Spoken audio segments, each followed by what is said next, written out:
Welcome back to the channel, guys. Today we're going to get started with some r/fat people stories, and this one is posted by Gas Station Mixtape 2 months ago.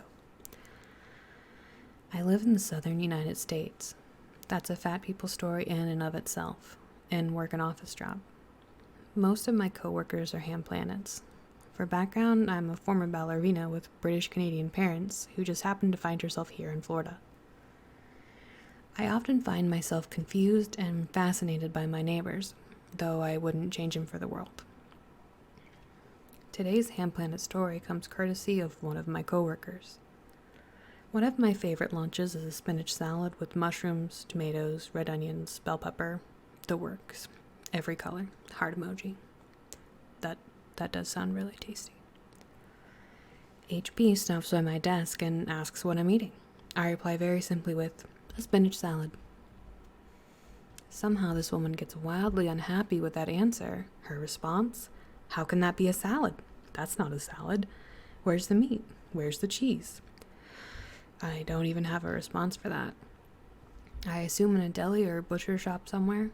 I don't understand why this person has no shame interrupting my lunch break, then commenting on my food in just the strangest way. This is the same woman who thinks it's just genetics, not ham and cheese salads, that has her at over 120 kilograms. What actually constitutes a salad around here? I was annoyed at work, but when I got home and told my husband, he burst into laughter. He said something along the lines of, "Old Miss HP and her meat cheese salad," while shaking his head at the ridiculousness of it. It hit me at once. I would say I ought to just ignore people more, but then I wouldn't get a laugh at the fact that a salad is defined as a pile of meat and cheese around these parts. Ain't nothing wrong with a little bit of meat and cheese on a salad, but yeah, that's pretty strange. And also the reverse happening would be, so fatphobic if a skinny person happened to comment on what a fat person was talking about eating. Saying that as someone who's fat, I think I would just as equally be weirded out and just like, it's a salad. Please leave me alone. But at work, when I used to work in an office, I was pretty reclusive when I could be. Now I work from home and what is it like to see another human being? I don't know.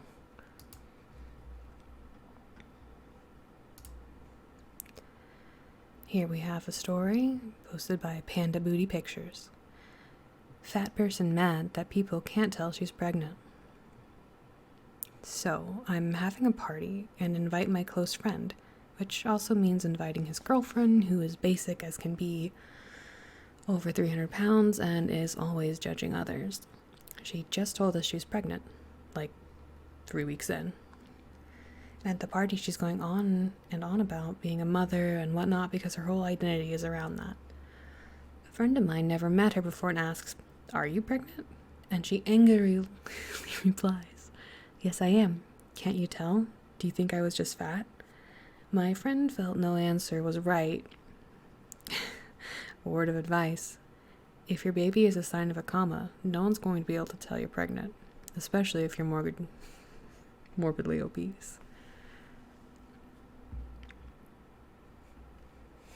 And some of the comments are also reaffirming that, as even if you are incredibly thin at 3 weeks, you shouldn't even be telling anybody. But let's hope it worked out for her. This one is by Big Sky 99, Ham Planet server at work.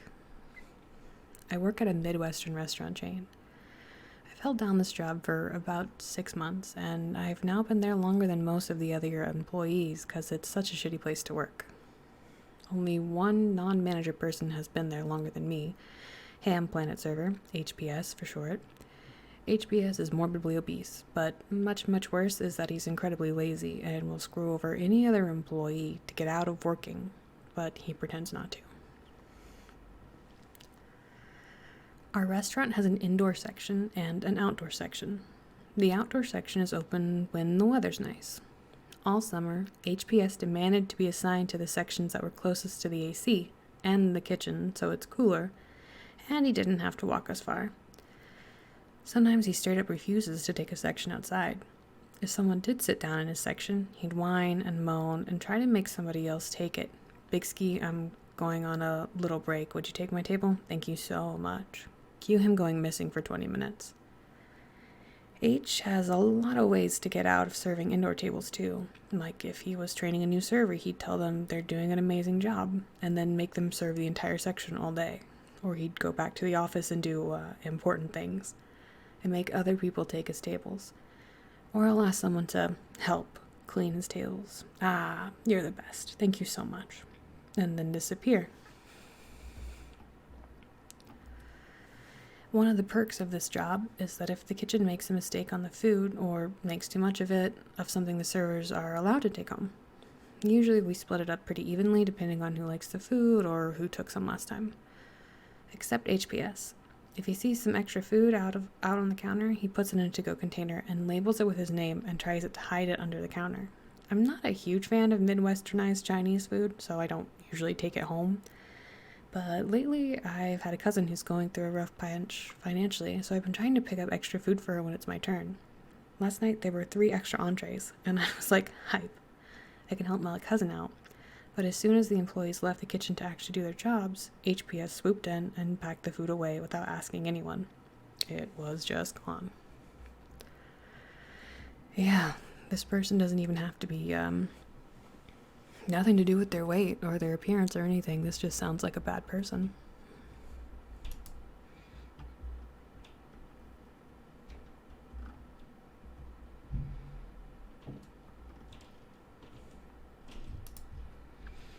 Here we have by Burger Thyme. Ham Saturn really steps in it. And this is a long one. My Ham Planet co-worker Maggie is a real attention seeker. That is the real sin here. She will do anything to get the focus on her, from the way she laughs. Picture a bellowed, phony version of Krusty the Clown that sounds like, yeah. Always with 4 he-yucks, because she's not genuinely laughing. She just wants everyone in the vicinity to think she's the life of the party. To her sneezes, which she winds up screaming, ah, true, and making everybody around her jump 3 feet in the air. And to her regular declarations about the state of her autistic. She really pounds his diagnosis home within the first hour of new coworkers meeting her, sibling who seem to be doing just fine and living on their own. Unlike their Ham Planet sibling who is still living with mom and dad at 28 and has never bothered formulating plans to move out. Lately, her attention grabbing is to wave around her phone and holler that her new girlfriend has just sent her a text and she has to go outside the warehouse we work in so she can respond. We get a shitty reception inside. Let me step aside for a moment to describe Maggie's relationship. Maggie waltzed into work one day last July and informed us all that, from now on, I'm going to be bisexual. No sort of coming out or realization, just a sudden decision on her part to be bisexual. She told us she Googled how to date women, so she was ready. Good luck, gal, good luck. It is rough out there. About 6 weeks later, Maggie was attending a LARPing extended weekend with her one friend and her friend's friends. On that trip, on day number 2, one of the other girls told her that they should date, because that's a normal thing. And Maggie said okay, because that's a normal thing.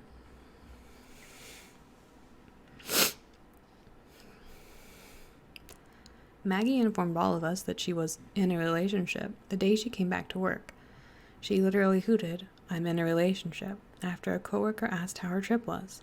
I asked, who is this person? Because Maggie literally will detail family Monopoly night and tell you how hilarious it is.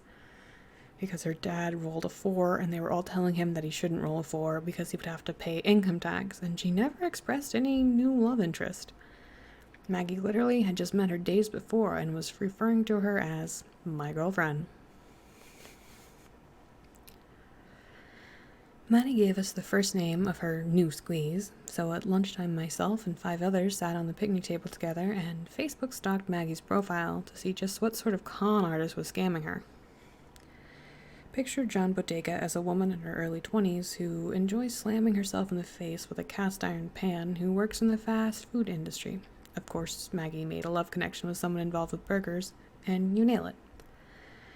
10 seconds scrolling later, and we discovered that the lady fair was a polyamorous pansexual and had a fiancé and a boyfriend already. We were all a bit subdued after learning all of that information, because that's honestly something you have to feel terrible for somebody about, them breaking their legs to be a someone's number 3 after knowing them for less than 48 hours and jumping immediately to Facebook to change their relationship status.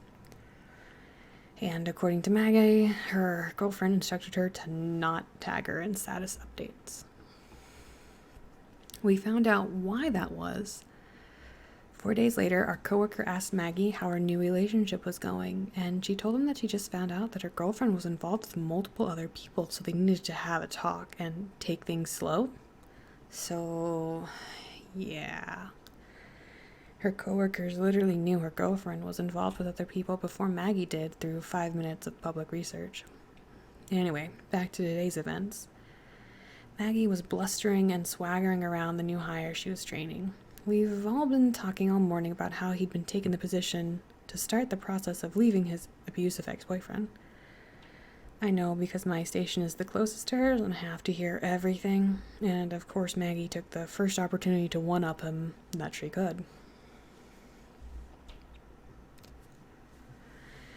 During lunchtime, where we all eat and ignore each other and stare into our phones, Maggie's phone bings and she starts loudly moaning about how her girlfriend just can't stop texting her. She was standing next to the new guy's table because it was next to the vending machine where she scores her Mountain Dew. Maggie swivels dramatically and her spandex-clad app sweeps the new guy's paper plate with his tuna sandwich all over the floor.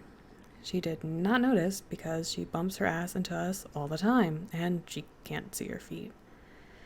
She then makes a move to lumber out the front doors, but steps onto the sandwich and slips onto her knees because of the mayonnaise while her phone clatters to the floor. She picks herself up while I grab her phone and check it for damage. Her phone has a case was unfortunately... Wait. Her phone has a case, so it was damaged. Her phone has a case, so it was undamaged, thankfully, but before I hand her phone back, I noticed that her messages from her girlfriend ding was actually a reminder from Verizon that her phone bill is coming up. I know that her girlfriend is actually a person, so we're wondering whether Maggie made the relationship up or got dumped without the fanfare of her announcement at the end of her singledom. Boy, howdy. I'll tell you, I have been around some people like this. Again, them being fat had nothing to do with how shitty of a person they were and how far they would go to involve you forcibly into every aspect of their life by dramatically announcing it or narrating it. Sometimes I call this type of person a YouTube simulator. They're so stuck listening to that kind of thing and it being their main source of human interaction that they feel the need to do a let's play of their entire life. And I did not subscribe.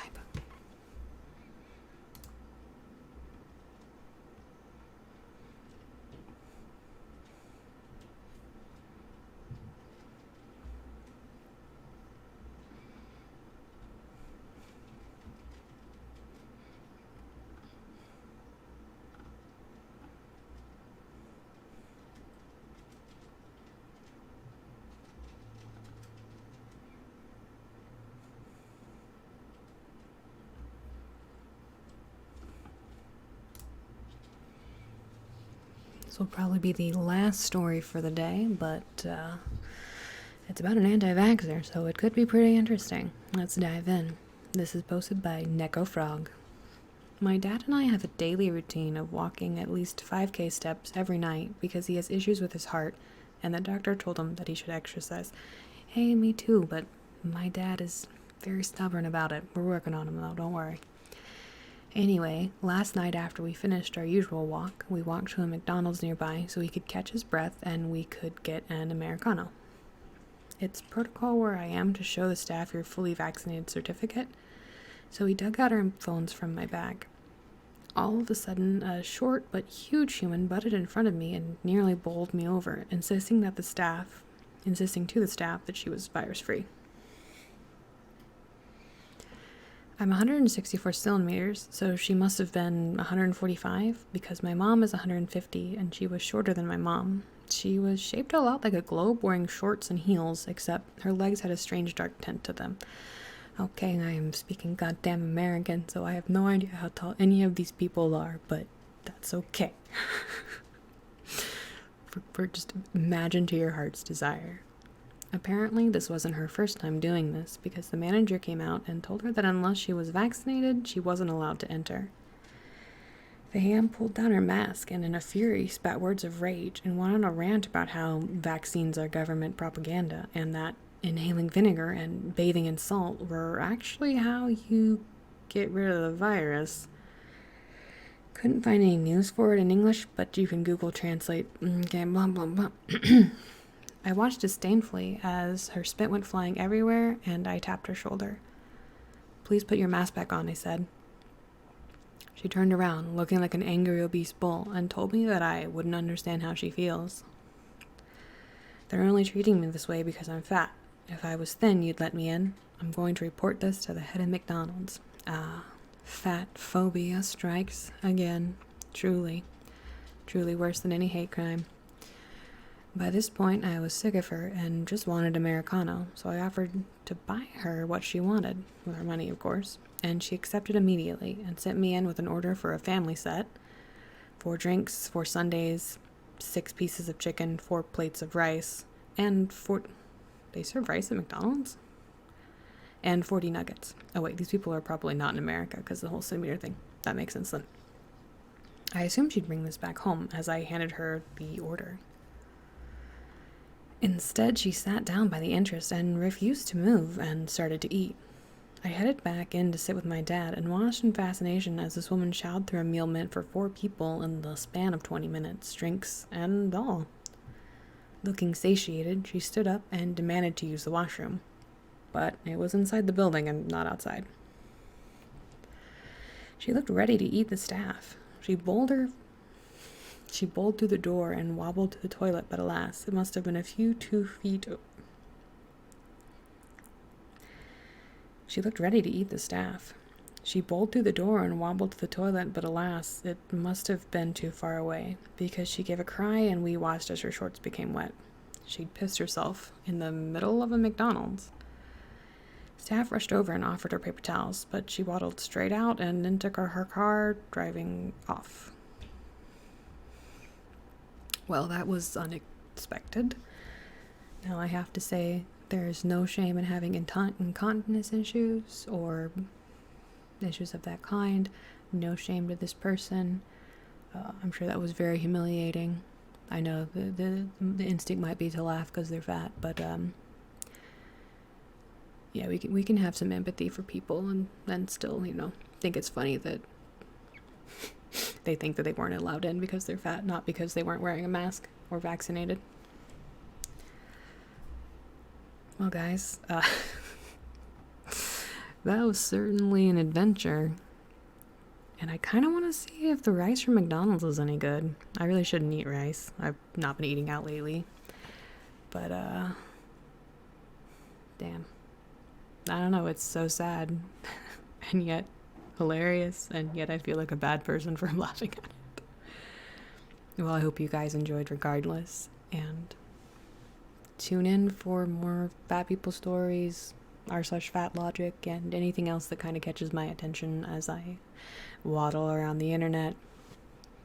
Have a good night, guys. Make healthy choices.